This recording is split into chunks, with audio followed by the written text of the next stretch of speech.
The Colts-Packers Week 2 matchup is going to be extremely interesting as Jordan Love will not be playing in the game. Thankfully, he's just going to miss some time with an MCL sprain out of what many thought was going to be a season-ending injury that he suffered down in Brazil. But the Packers are going to try and win these couple games, trying to be around 500 for when he comes back, and the Packers can go back to the explosive offensive form that we saw in their Week 1 matchup against the Eagles. Well, the Colts are looking to get over the hump here, get their first win of the season, get back to 500 after a close loss to their division rival, the Houston Texans. Ryan and I are going to break down the Colts and Packers game, the matchup that you need to watch here as well. And at the very end of the video, we're going to provide our prediction for who we think is going to win the game. Before we get into it, though, go ahead and subscribe to the Tracy Take. And while you're at it, leave a like and a comment and let us know who you think is going to win this game. Week 1, we got nearly 100 new subscribers. And we're greatly appreciative of everybody that subscribed. But in these Week 2 prediction videos, let's see if we can break that 100 new subscriber threshold. Any help is greatly appreciated. Ryan, as one of the things, too, I think you brought up right before we recorded was that Jordan Love's not going to be playing in this game here. And Malik Willis is the backup as of right now. And there's only a couple throws, but even two, they just traded for him right before the season started. We all know his time in Tennessee was short-lived. I'm very curious if Malik Willis is going to be the QB that starts for the Colts on Sunday, or if they don't try and go or sign somebody like a Ryan Tannehill. That was a name I heard that was maybe floating around to try and bring in, which would be actually ironic, I would say, if it was Ryan Tannehill. But what do you think this Packers team needs to do to kind of go up against this Colts team here in this Week 2 matchup? Run the ball. And I'm not just saying that because Josh Jacobs is on my fantasy team, but I think you looked at what Houston was able to do, and they found a lot of success on the ground, and then they kind of built up from there. And so I think, being a downhill running team against this Colts slightly undersized defensive line, I think is going to be a really big key to this game. I will say you're going to have to. I feel like Indianapolis is going to come out with just an absolutely loaded box, especially after what Josh Jacobs was able to do in the second half of that game against the Eagles. But all in all, I think running the ball going to be the key here, and then containing Anthony Richardson. He had some wild throws in Week 1, but he made a lot of really, really good throws, and him outside of the pocket is dangerous. So I really think just looking at what he did this week, keeping him contained and in the pocket is going to be very important because he can really do some damage if you let him get out in space. Well, and that's what it's the Week 1 matchup that I kind of expected from Indianapolis. Explosive plays, inconsistency. Fortunately, not a great defensive performance, but they were going up against the Texans. But if I'm the Colts, so kind of look at that performance, I think you can take a lot of positives and then kind of go into this Week 2 matchup here. Kind of go look at how the Eagles play. The Eagles are superior at doing it than the Colts, but they kind of have a similar kind of vibe on how they want to run the ball. They have an athletic QB that can run the ball, that they want to run the ball, athletic running back that can run and also catch out of the backfield as well. They have a decent receiving room led by Michael Pittman. Josh Downs didn't play today, but Alec Pierce had over 100 receiving yards. They do have A.D. Mitchell, who is coming along as well. They're like a Philadelphia Eagles light, and you go the Eagles put up 410 yards on the Packers in the Week 1 with like 3 turnovers also. That's what it's really like 410 yards essentially in like 3 quarters. Because that first quarter they did not really do much of anything at all besides turn the ball back over to the Packers. And so I think if you're the Colts, you can maybe take a little bit of solace in that, and also too knowing you're not going up against Jordan Love. And so we're going to break down some more of the matchups here in a second. But if you do like to put a couple bucks down on the Colts or Packers game, check out the link down below. BetUS has a bunch of great promotions going on right now here for first-time players that you're not going to want to miss. And it's going to be interesting, very interesting to see what the kind of betting markets say, like who's going to be favored going into this game here. Because really, historically, I would say the Packers should be at least 3.5-point favorites going into this game here. You never know, but it's going to be in Lambeau. It's going to be Jordan Love going up against this offense, especially then going up against this defense with this Packers offense and the motion that they're able to do. But that being said, though, if Malik Willis is going to be the quarterback here, he's just been with the Packers organization for 2 weeks, I think at most, maybe 3 weeks. and he's going to be starting. I think you're absolutely right. I think it's going to be the Packers offensive line going up against this Colts defensive line, this defensive front, and the Colts are going to have to figure something out because they can't give up 200 plus yards like how they did to Joe Mixon and the Texans. Joe Mixon himself had 159 rushing yards in the game alone. And Josh Jacobs, I think, can easily do that if given the opportunity. That's going to take a lot of pressure off of whoever is playing quarterback, if I'm being completely honest. But that being said, though, too, if they're able to do that, it's not like I'm truly confident in this Colts secondary either. Like I think Jaden Reed, Christian Watson, Romeo Dobbs, Tucker Kraft,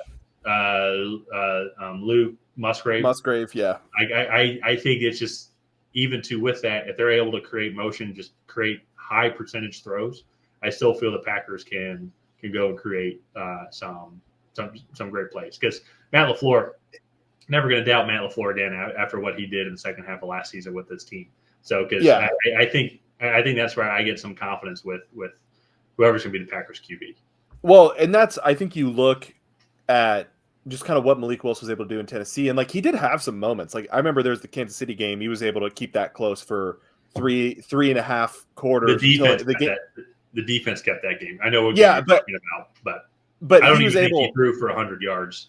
No. But like he was able to move the offense into field goal range a few times in the first half. But it was all like bootlegs to like a 5-yard pass, and then like him scrambling, hand off to Derrick Henry, and then do that 8 more times. Like it was that type of game plan.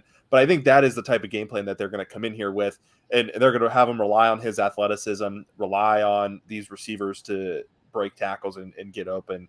And I think that they can develop a winning game plan here. But all of that being said, let's get into our picks here, and I'll go first. I'm probably going to take Indianapolis here. I think they're just going to be too explosive for this team to keep up with Malik Willis at quarterback. If Jordan Love was playing, my pick would be totally different.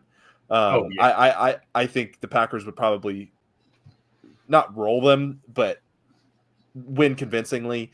And I just think without Jordan Love, I have a lot of questions about how this offense is going to operate this upcoming week and weeks. Yeah. So I'm glad you went Indianapolis because I like it when we disagree on picks. And I was actually going to pick Green Bay anyway, so I'm not just doing this just to disagree with you because I'm always right. But I think I'm actually going to go with Green Bay here because a couple reasons. One, I think it's going to be a heavy dose of Josh Jacobs, and also who was the other guy? The Wilson. I don't even know because AJ Dillon is out for the year. And then Marshawn Lloyd missed. Marshawn Lloyd was inactive.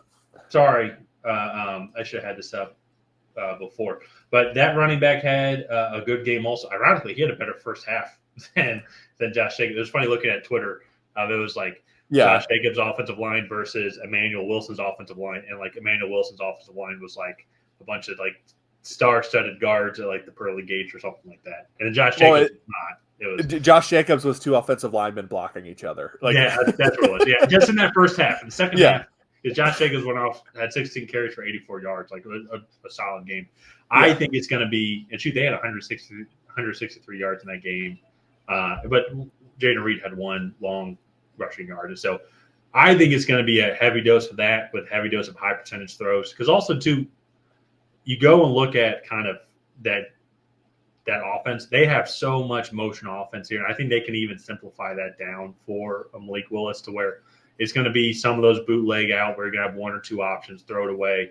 There's going to be a lot of heavy dose of running the ball on first down to get into second and manageable so you can have some more options as well. And I think they're able to do that.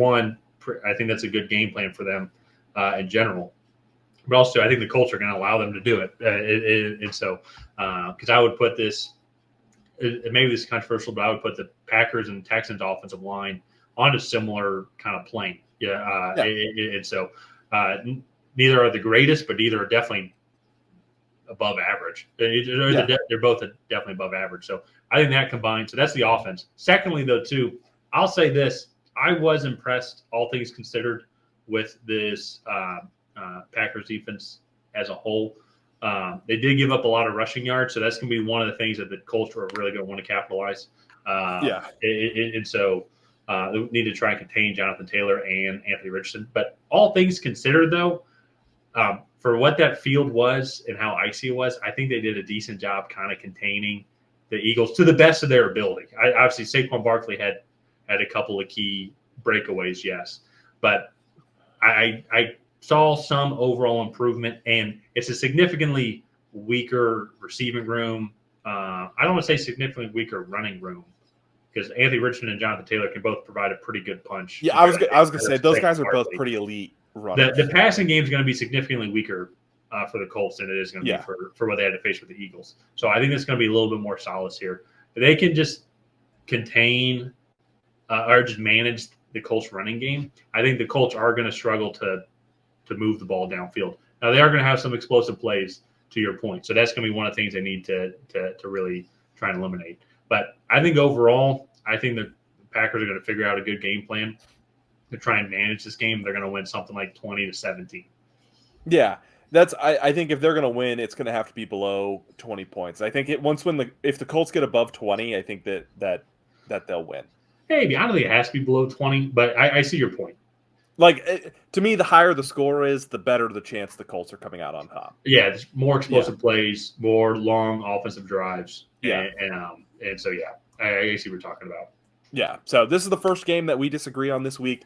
So let's go ahead. We'll wrap it up here. Go ahead and like and subscribe. It's the best way to help out the channel. And let us know down below who you think is going to come out ahead in this matchup. Will it be the Indianapolis Colts? Will it be the Green Bay Packers? Other than that, we will see you guys next time.